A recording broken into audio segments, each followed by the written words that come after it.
Candice est atteinte d'autisme.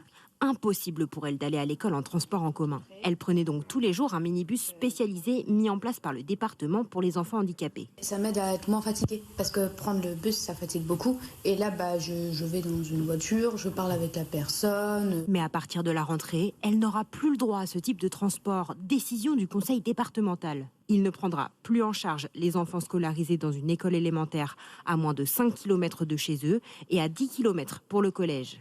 Un choix qui va bouleverser le quotidien de toute la famille. Moi, je dois passer 2 heures tous les jours matin et 2 heures le soir dans les transports pour emmener ma fille à l'école. On fait déjà au quotidien des efforts constants. Élever un enfant qui est porteur du handicap, c'est aussi des contraintes qui sont différentes de celles des autres. Et donc celle-là, c'est une en plus qui n'est pas nécessaire. Plus de 400 familles sont concernées. Elles recevront à la place une indemnité kilométrique ou le remboursement de leur abonnement si elles prennent les transports en commun.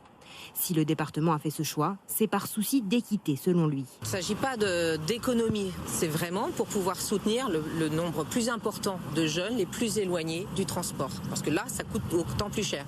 Alors qu'on peut imaginer qu'à moins de 5 km, les frais de transport sont moins importants. Face au tollé que cette décision a suscité et la pétition mise en place, le département concède tout de même qu'elle prendra en considération les situations de chacun, au cas par cas.